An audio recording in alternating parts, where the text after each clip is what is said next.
Good morning बच्चों। पिछली कक्षाओं में हम लोग बात अठन्नी की चैप्टर का एक्सप्लेनेशन खत्म कर चुके हैं। चैप्टर आप लोगों को अच्छी तरह से समझ में आ गया होगा।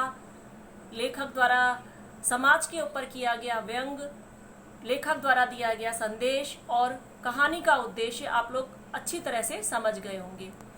आज हम लोग वर्कबुक में दिए गए प्रश्नोत्तरों की चर्चा करेंगे, लेकिन उससे पहले कुछ बच्चों को वर्कबुक को लेके कुछ कंफ्यूजन था, तो मैं ये बता दूं कि आपकी ये दोनों वर्कबुक आपको लेनी है।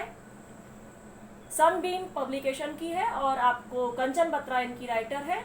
ये आपको दोनों बुक खरीदनी है। और जो भी आज हम प्रश्नोत्तरों की चर्चा करेंगे उनको आपको इसमें लिखना है। कुछ एक प्रश्न है वो मैं आप लोगों को एक दो प्रश्न में आपको डिक्टेट करके कॉपी में भी लिखवा दूंगी, जिससे आप लोगों को आइडिया रहे कि किस तरह से आंसर लिखना है। यहाँ पर एक चीज का ध्यान रखेंगे कि जो भी मैं आज आंसर्स, एक तो आप पहली बात जिनके पास वर्कबुक है वो लोग अपनी वर्कबुक निकाल लें और हाथ में पेंसिल लेकर के बैठे, या फिर जिनके पास नहीं भी है वे लोग एक नोटबुक निकाल लें और मैं जो कुछ बताती जा रही हूँ तो उसको आप पॉइंट्स नोट करते चलिए, क्योंकि आपको आंसर्स अपने ही शब्दों में बनाने हैं। यदि मेरे बताए हुए answers same as it is आप लोग सारी क्लास वैसे ही लिखते हैं तो आप लोगों के मार्क्स कट जाएंगे। आंसर सबके अलग अलग अपनी भाषा में होने चाहिए, इसलिए आप अपनी तरह से आंसर्स को फ्रेम करेंगे। हम एक गाइडलाइन आपको दे देंगे। उसके अलावा जो आंसर्स मैं आपको लिखवाऊंगी उन्हें भी, वो भी आपके सिर्फ एक जानकारी के लिए है, एज ए एग्जाम्पल है, आपको उसे रटना नहीं है। उसे भी समझकर आपको अपने शब्दों में ही लिखना है, क्योंकि बोर्ड में यदि एक ही तरह के बहुत सारे आंसर्स मिलते हैं तो आपको एवरेज मार्किंग होगी, आपको अच्छे मार्क्स नहीं मिलेंगे। तो आज जो है हम इसके वर्कबुक के प्रश्नोत्तर की चर्चा करते हैं। पेज नंबर 13 है। जिनके पास वर्कबुक है वे वर्कबुक ओपन कर ले और पेंसिल हाथ में लेके बैठे। पहला प्रश्न है, जिला मजिस्ट्रेट शेख सलीमुद्दीन इंजीनियर बाबू के पड़ोस में रहते थे। उनके चौकीदार मियां रमजान और रसीला में बहुत मैत्री थी। दोनों घंटों साथ बैठते और बातें करते। आपको यह गद्यांश दे रखा है। आप लोग जानते हैं, आप लोगों को एग्जाम से गर्मी की छुट्टियों से पहले भी मंजू मिश्रा मैम ने जितना पढ़ाया है आप लोगों को समझा दिया होगा कि आप लोगों को 6 इस तरह के गद्यांश एग्जाम में आते हैं। उसमें से कोई भी 4 आपको करने होते हैं।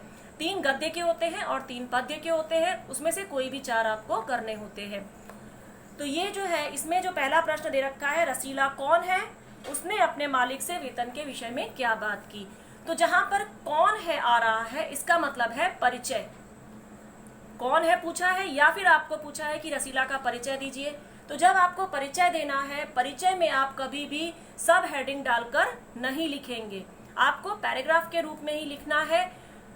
परिचय में आप इस बात का विशेष ध्यान रखेंगे कि यदि उस पात्र की के व्यवसाय के बारे में बता रखा है तो आपको वो लिखना है कि यानी कि वो क्या नौकरी करता था, क्या था, बिजनेसमैन था या नौकर था कि इंजीनियर था, डॉक्टर था, जो भी था, आपको उसके पद या व्यवसाय के बारे में जो कुछ दिया है वो उसको दिखाना है।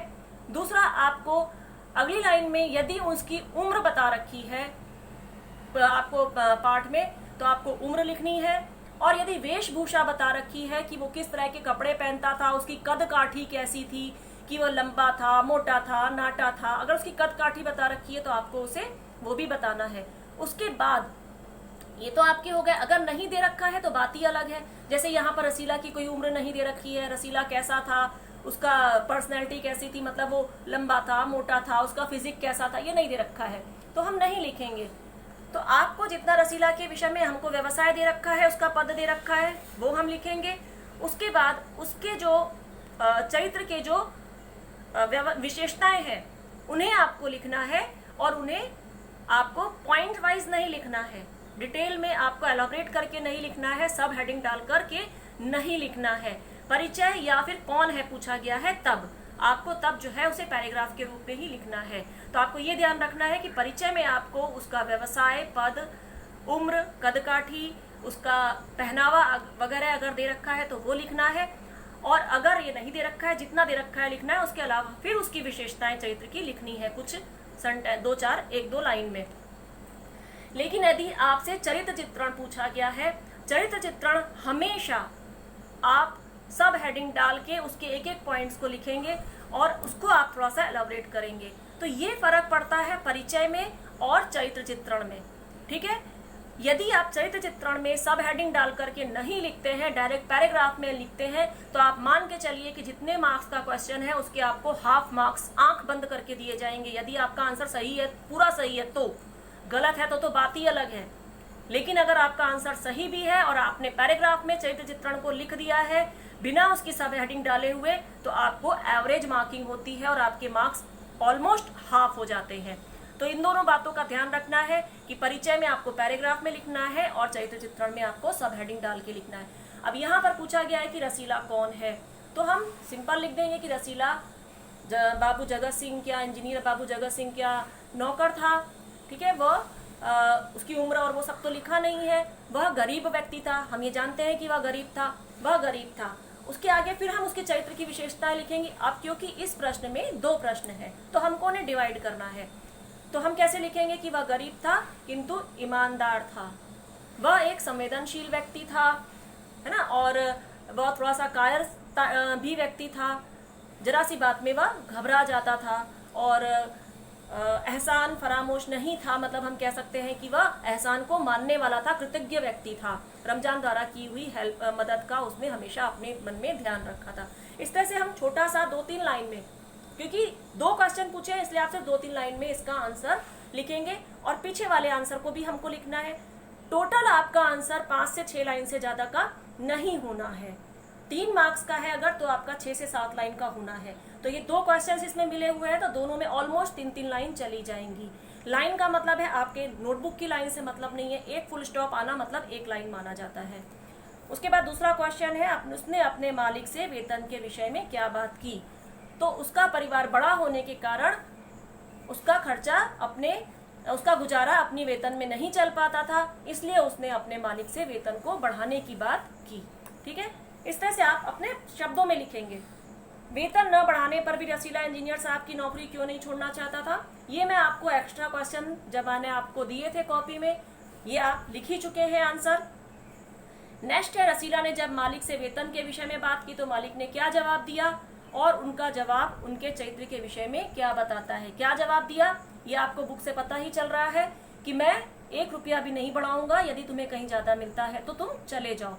उनके चरित्र के विषय में क्या बताता है, क्या पता चलता है चरित्र की, वो जो थे निष्ठुर व्यक्ति थे। ये चीजें मैंने, ये जब सेंटेंस आया था, ये इस पार्ट पे हम पहुंचे थे तो मैंने बार बार बताया था कि इससे क्या पता चल रहा है जगत सिंह के बारे में। तो क्या पता चलता है कि वे कठोर हृदय के व्यक्ति थे और उन्हें अपने नौकरों की परिस्थितियों से या उनकी परेशानियों से कोई मतलब नहीं था और वे एक निर्दयी व्यक्ति थे, ठीक है। उसके बाद है, रसीला की चारित्रिक विशेषताएं बताइए। अब यहाँ पर चारित्रिक विशेषता का मतलब चरित्र चित्रण है, तो आपको सब हेडिंग डाल के, हम पहले भी मैंने आपको लिखवाते समय भी समझाते समय भी उसके पॉइंट्स बताए थे कि हम क्या क्या पॉइंट्स लिख सकते हैं, तो आप यहाँ पर वो पॉइंट्स डाल के लिखते जाएंगे। लेकिन एक बात का ध्यान रखेंगे, ये नहीं कि लिखा ईमानदार और उसके आगे लिख दिया रसीला ईमानदार था, फिर लिखा कर्मठ, कर्मठ का मतलब होता है मेहनती, रसीला मेहनती था, ऐसे नहीं लिखना है। आप जो भी पॉइंट दे रहे हैं, आपको वो किताब में आपको किस घटना से पता चला कि वो ईमानदार था या किस घटना से पता चला कि वो संवेदनशील था, हमको उसको एक एक लाइन में लेते जाना है। यदि आप 4 से 5 भी उसके विशेषताएं लेते हैं तो आपकी 5-6 लाइन हो जाएंगी। जैसे है कि वह ईमानदार था, तो हम ये कह सकते हैं कि वह ईमानदार था। ईमानदार हमने सब हेडिंग डाला, रसीला ईमानदार था क्योंकि उसके पास हमेशा से बहुत से पैसों का वो लेन देन करता रहा, लेकिन उसने कभी भी पैसों की हेराफेरी नहीं की थी। दूसरी बात कि उसने जो है रमजान ने उसको पैसा उधार दिया था, वह उसे वापस करना चाहता था। यहीं से पता चलता है कि वह ईमानदार था। ये 2 लाइन हमको ईमानदारी के विषय में पता चल गई। फिर हम लिख सकते हैं कि वह जो था थोड़ा सा दब्बू टाइप का व्यक्ति था। यहाँ पर हम लिखेंगे कि जगत सिंह ने जैसे ही उसे 2 झापड़ मारे, उसने सारी सच्चाई स्वीकार कर ली, अपना अपराध स्वीकार कर लिया। इससे पता चलता है कि वह दब्बू किस्म का व्यक्ति था। उसके बाद वह एक संवेदनशील और कृतज्ञ व्यक्ति था। संवेदनशील एक पॉइंट लिख सकते हैं, एक पॉइंट कृतज्ञ लिख सकते हैं। तो वह संवेदनशील और कृतज्ञ व्यक्ति था क्योंकि रमजान ने जब उसे पैसा दिया, उधार दिया, तब वह उसके प्रति कृतज्ञ हो गया था, उसकी उसके प्रति मन में क्या सोच रहा था कि यह इंसान नहीं देवता है, और संवेदनशील था। किससे पता चलता है कि वही कि उसको रमजान के किए हुए एहसान का एहसास था। तो इस तरह से हम उसके अलग अलग पॉइंट्स, आप और भी पॉइंट्स जो मैंने नहीं भी बोले हैं, आपको जहां से लगते हैं कि क्या क्या पॉइंट्स निकल सकते हैं, वे आप पॉइंट्स उनको लिख सकते हैं। उसके बाद है नेक्स्ट, रमजान ने ठंडी सांस भरी, उसने रसीला को ठहरने का संकेत किया और आप कोठरी में चला गया। थोड़ी देर बाद कुछ रुपए रसीला की हथेली पर रख दिए। अब यह रसीला की उदासी का क्या कारण था? जब भी आप उत्तर लिखेंगे, आप एलाबरेट बाद में करेंगे। फर्स्ट लाइन में आप उस क्वेश्चन का सीधा साधा आंसर लिखेंगे, उसके बाद आप उसको डिटेल में लिखेंगे हमेशा, जिससे लाइन पढ़ते ही, पहली लाइन पढ़ते ही आपके जो पेपर का जो चेक कर रहा है पेपर को, उसे तुरंत उसका आंसर मिल जाए। इधर उधर घुमाना नहीं है शुरू में। रसीला की उदासी का क्या कारण था? रसीला के बच्चे गांव में बीमार थे और उसके पास इलाज कराने के लिए पैसे नहीं थे, इसलिए वह उदास था। अब हम यहाँ पर आगे बढ़ा सकते हैं कि रसीला एक गरीब व्यक्ति था, उसका वेतन बहुत कम था, बार बार कहने पर भी उसके मालिक वेतन नहीं बढ़ाते थे और वो उस कारण से वो अपने बीमार बच्चों का इलाज नहीं करवा पा रहा था, इसलिए वह उदास था। इस तरह से आप लिख सकते हैं। रमजान की हट पर जब उसने रमजान को अपनी उदासी का कारण बताया तो रमजान ने क्या सलाह दी? पहली बात जो उसने सलाह दी वो हम सीधे सीधे लिख देंगे कि क्या सलाह दी कि तुम पेशगी ले लो। उसके बाद फिर हम उसका थोड़ा सा बैकग्राउंड लिख देंगे, ठीक है, कि क्या हुआ था, कब रमजान ने उसको सलाह दी थी। रसीला की बात सुनकर रमजान कहाँ गया तथा क्या लाया?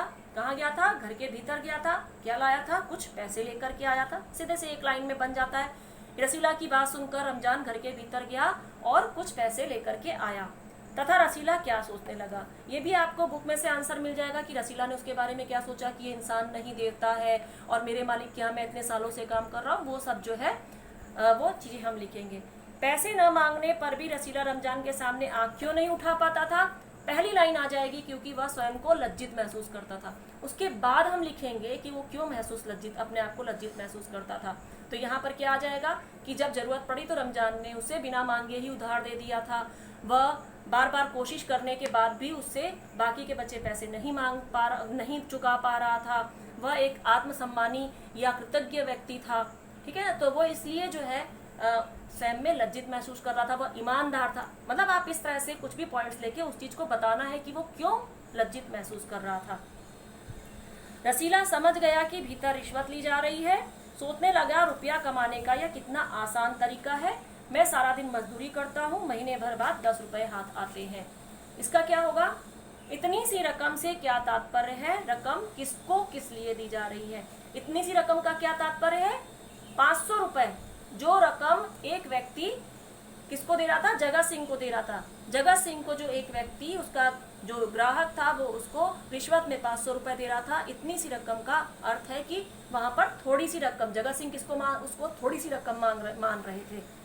रकम किसको? जगत सिंह को दी जा रही थी। किस लिए दी जा रही थी? अपना काम करवाने के बदले में रिश्वत के रूप में दी जा रही थी। आप इसे एलाबोरेट करके लिखेंगे, विस्तृत रूप में लिखेंगे कि जो है इतनी सी रकम का क्या मतलब था।